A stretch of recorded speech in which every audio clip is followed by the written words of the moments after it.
नमस्कार, मी गौतमी शिकलगार. तरुण भारत समाजच्या या जिल्हा परिषद निवडणूक स्पेशल बुलेटिन मध्ये आपल्या सर्वांचं स्वागत.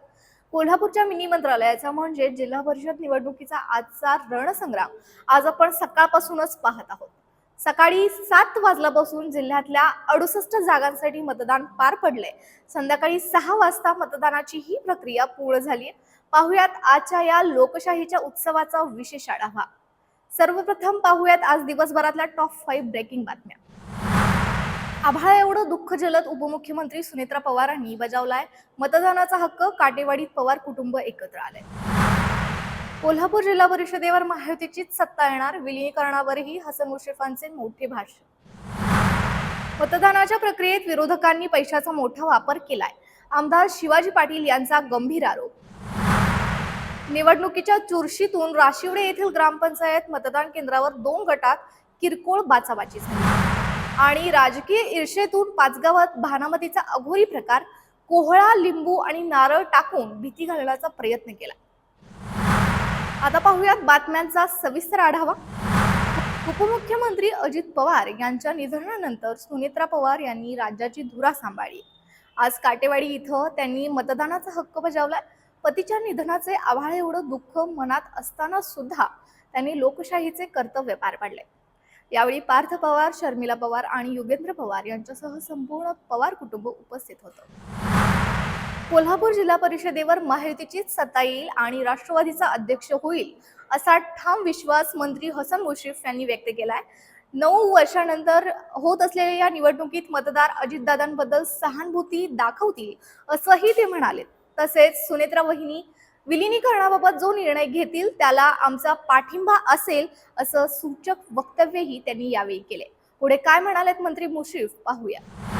जिल्हा परिषदेच्या आणि पंचायत समितीच्या निवडणुका 10 वर्षांनी होत आहेत. त्यामुळं मतदारांच्या मध्ये प्रचंड उत्साह आहे आणि उमेदवार सुद्धा बरेच दिवस या संधीची वाट पाहत होते. आता ही संधी या निमित्ताने आलेली आहे आणि पुन्हा एकदा लोकांचं जे लोकशाही आहे ते आता जिल्हा परिषदेमध्ये सुरू होणार आहे. अजितदादांच्या निधनानंतरची ही निवडणूक काय वाटते? राष्ट्रवादीला चांगला प्रतिसाद मिळेल? नाही, राष्ट्रवादी काँग्रेस पक्ष ही पहिल्यापासून पश्चिम महाराष्ट्रामध्ये चांगल्या पद्धतीची विस्तारलेली आहे आणि अजितदादांच्या जाण्यानं फार चटका सगळ्या मतदारांना, सगळ्या कार्यकर्त्यांना बसलेला आहे. मला वाटतं या निवडणुकीमध्ये जी सहानुभूती आहे अजितदादांची निश्चितपणानं लोक दाखवतील असा विश्वास आहे. राज्यातील उच्चांकी निकाल हा कागलचाच असेल असा विश्वास समर्जित घाटगे यांनी व्यक्त केलाय. त्यांनी म्हाकवे येथील केंद्रावर पत्नी नवोदिता घाटगे यांच्यासोबत मतदानाचा हक्क बजावलाय. महायुतीने 3 मोठे नेते एकत्र आल्यामुळं मतदारांचा मोठा पाठिंबा मिळत असल्याचं त्यांनी यावेळी सांगितलंय. कागल तालुक्यामध्ये आपल्या राज्याचे मुख्यमंत्री देवेंद्र फडणवीस यांच्या पुढाकाराने आदरणीय मुश्रीफ साहेबांनी आमची नगरपालिका युती झाली आणि आता त्यामध्ये संजय बाबांना समावेश करून आपण तिघं एकत्र येऊन कागल तालुक्यामध्ये भारतीय जनता पार्टी आणि राष्ट्रवादी काँग्रेसच्या तर्फे आपले उमेदवार उभारले. मी आज या मतदान निमित्ताने सगळे बोलतोय की हे 18चे 18 उमेदवार हे विजयी झालेले आहेत. याच्यावर आता कुठलाही दुमत नाही आहे. आता मार्जिन किती आणि किती मार्जिननी हे सीट्स निवडून येतात याच्यावरच कार्यकर्त्यांची आता कसरत आहे आणि मला खात्री आहे की परवा जेव्हा निकाल येईल तर राज्यामध्ये सगळ्यात उच्चांकित निकाल हा कागलमध्ये येईल याचा मला ठाम विश्वास आहे. कोल्हापूर जिल्हा परिषदेचा अध्यक्ष भाजपचाच होईल असा विश्वास चंदगडचे आमदार शिवाजी पाटील यांनी व्यक्त केला. मात्र मतदानाच्या प्रक्रियेत विरोधकांनी पैशाचा मोठा वापर केल्याचा गंभीर आरोप सुद्धा त्यांनी यावेळी केलेला आहे. नगरपालिका निवडणुकीत दिसलेला चंदगड पॅटर्न आता संपलेला आहे असंही त्यांनी ठामपणे सांगितले. पाहुयात पुढे काय म्हणाले आहेत आमदार शिवाजी पाटील. आज आपण सांगायला अभिमान वाटतो की पूर्ण महाराष्ट्रामध्ये देवेंद्र फडणवीस साहेबांच्या नेतृत्वाखाली ज्या निवडणुका झालेत, आज भारतीय जनता पक्ष देशामध्ये 1 नंबर आहे, महाराष्ट्रामध्ये 1 नंबर पक्ष ठरलेले आहेत. आपण सगळ्या निवडणुका आपण ताकदीने जिंकलेत आणि विकासाच्या मुद्द्यावर जिंकलेत. तशीच ही पण निवडणूक आपण 100% भारतीय जनता पक्षाचा जिल्ह्याचा जिल्हा परिषद अध्यक्ष भारतीय जनता पक्षाचा होईल हे मी तुम्हाला विश्वासाने विकासाच्या मुद्द्यावरती बोलतो. पैशाचा वारेमाप विरोधकांनी पैशाचा भारे माफ खर्च केलेत का 9 तरुणांनी प्रत्येक कुटुंबाला माहिती आहे की 1000-2000साठी ते बळी पडणार नाहीत, कारण का त्यांना शाश्वत विकास हा देवाभाऊनी चंदगड विधानसभेमध्ये आल्यानंतर कोरा बॅलन्स चेक दिलाय आणि 30,000 करोडची विकास निधी आता मंजूर केलाय. आणि जर तरुणांना माहिती आहे की आपण यांच्या जर बळी पडलो, प्रबोधनाला पैशाच्या विरोधकांच्या पैशाला बळी पडलो तर आपला विकास होणार नाहीत. पण प्रत्येक कुटुंबात आपली हीच देवाभाऊंची चर्चा आहे की शाश्वत विकास त्यांनी जो ध्येय दिलाय ते पूर्ण होईल. म्हणून आपल्याला काळजी करायची गरज नाही, चिंता करण्याची गरज नाही. 100% मतदान भारतीय जनता पक्षाच्या उमेदवाराला होईल याच्यात मला कुठलीही शंका नाही. तो चंदगड पॅटर्न चर्चेत होता, तो पॅटर्न आता संपला. मी तुम्हाला सांगितलं की जिल्ह्यामध्ये जिल्हा परिषदचा अध्यक्ष हा भारतीय जनता पक्षाचाच बसणार, याच्यामध्ये कुठलीही शंका नाही. निवडणुकीच्या चुरशीतून राशिवडे येथील ग्रामपंचायत मतदान केंद्रावर 2 गटात किरकोळ बाचाबाची झाली. वयस्कर मतदारांना मतदानासाठी नेण्यावरून हा वाद झाला आणि दोन्ही बाजूचे कार्यकर्ते आमने सामने आले.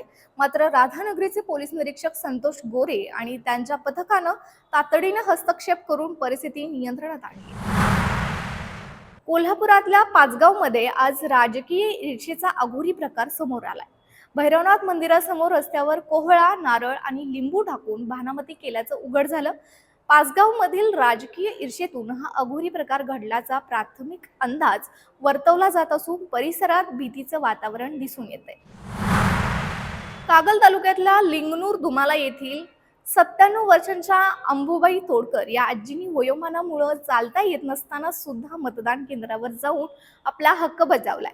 लोकशाहीवर असलेल्या गाढ विश्वासाचे हे जिवंत उदाहरण आज कोल्हापुरात पाहायला मिळाले. शाहूवाड्यातल्या वैभव पाटील या नवरदेवानं आज कर्तव्याचा आदर्श घालून दिला. लग्नाची हळद लागण्यापूर्वीच त्यांनी मतदान केंद्रावर जाऊन मतदान केलं आणि त्यानंतर ते बोहल्यावर चढले. त्यांच्या या कृतीचं शाहूवाडीत सर्वत्र कौतुक होताना दिसून येतंय.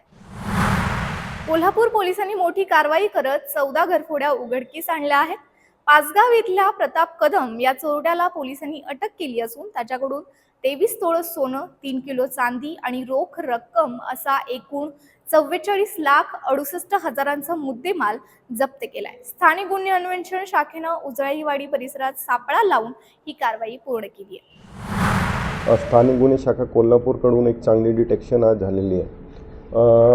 करवीर पोलीस स्टेशनमध्ये मागचे 2 वर्षापासून पर्टिक्युलरली पाचगाव एरियामध्ये वेगवेगळे घरफोडीचे गुन्हे घडत होते. त्या अनुषंगाने एक लेटेस्ट गुन्हा 693/25 जे नोव्हेंबर 2025 घडलेला होता.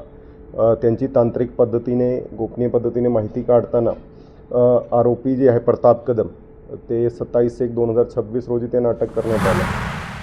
पन्हाळा तालुक्यातल्या जाखले येथे बिबट्याचं 2 बछडे विहिरीत पडल्याची घटना घडली.